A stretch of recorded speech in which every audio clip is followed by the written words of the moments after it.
Oke, standby, kamera ready, sound ready, 3, 2, 1, action. Assalamualaikum warahmatullahi wabarakatuh. Hai para industri. Perkenalkan kami dari SMK SMK Padang. Sekarang kami telah berada di Tugu Perjuangan Rakyat Kuranji. Saksikan terus keseruan kami. Dadah. Jadi kali ini kita sudah berada di Tugu Perjuangan Rakyat Kuranji. Kuranji merupakan salah satu kecamatan di Kota Padang, Sumatera Barat. Memiliki peran penting dalam perjuangan kemerdekaan Indonesia. Setelah proklamasi 17 Agustus 1945, rakyat Kuranji aktif terlibat dalam perjuangan melawan pasukan Sekutu dan Belanda yang berusaha menguasai kembali wilayah Sumatera Barat. Wilayah Kuranji yang terdiri dari perkampungan dan sungai seperti Batang Kuranji menjadi tempat strategis untuk pertahanan dan markas pasukan pejuang. Banyak pertempuran terjadi di daerah ini. Tugu Perjuangan Rakyat Kuranji dibangun pada tahun 1985. Tugu ini terletak di halaman bekas kantor Camat Kuranji di Jalan Dr. Muhammad Hatta.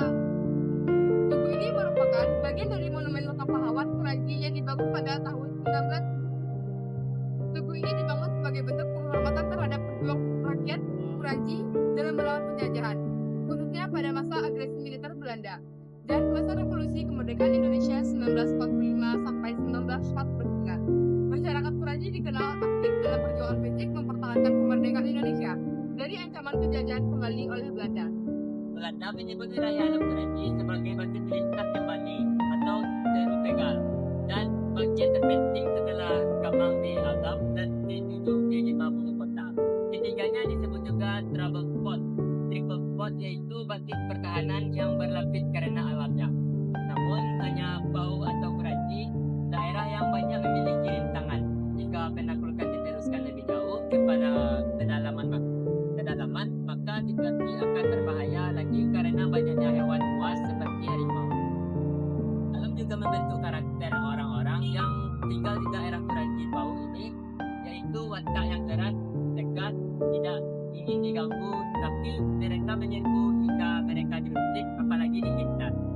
Terbukti dalam sejarah di awal abad 20 sekitar tahun 1902, Kota Padang tidak pernah aman karena selalu diganggu oleh orang Bau atau Kuranji dan Kota Tengah. Benci kepada Belanda sudah menjadi tradisi bagi mereka. Mereka selalu berusaha mengusir Belanda, tetapi mereka karena kalah jumlah, mereka hanya bisa membuat orang-orang Belanda tidak nyaman dan takut terbunuh. Jenderal Ahmad Hussein, pemimpin Kopti Harimau Kuranji, salah satu pasukan rakyat yang aktif dalam pertempuran. Dan ada juga nama-nama yang dikenang dalam cerita rakyat. Siranca, Buyuang, Tukwang, Dipatai. Mereka bukan tokoh besar dalam buku sejarah, tapi mereka adalah pejuang sejati yang mengangkat senjata demi tanah kelahiran. Ketika Belanda dan tentara Sekutu datang kembali setelah proklamasi 1945, rakyat Kuranji tidak tinggal diam. Mereka menyampaikan kabar kedatangan musuh lewat jalur-jalur rahasia kepada para pejuang di pedalaman. Mereka adalah penghubung antara kota dan gunung, antara informasi dan tindakan. Kisah kepatriotikan dan kehebatan menentang penjajah menjadi turun-temurun di Bau Kuranji ini dan menjadi suatu global yang merasuk ke sanubari dan menjelma dalam tindak tanduk perjuangan. Warisan semangat inilah yang dipahami oleh tentara Sekutu dan Belanda. Mereka heran dan takjub kenapa orang-orang dari Bau atau Kuranji ini tak pernah bosan mengganggu kedudukan mereka. Ketika Indonesia sudah memikirkan kemerdekaannya, tentara Inggris tidak menyangka akan mendapat perlawanan sporadis di awal kedatangannya. Mereka tidak menyadari bahwa di antara masyarakat yang menyaksikan kedatangannya pada pertengahan Oktober 1945 terdapat orang-orang yang akan memberikan informasi sampai ke daerah pedalaman Padang luar kota. Masyarakat Padang mengetahui bahwa ada tentara Belanda yang disusupkan dalam anggota pasukan Inggris. Salah satu peristiwa yang berkesan yang diabadikan dalam sejarah perjuangan rakyat Kuranji adalah penyerbuan terhadap pasukan Sekutu di Rimbo Kangkang. dekat Gor Abu Salim saat ini. Pasukan rakyat yang dipimpin oleh Kompi Harimau Puranji yang menyerang konvoi sekutu yang membawa senjata.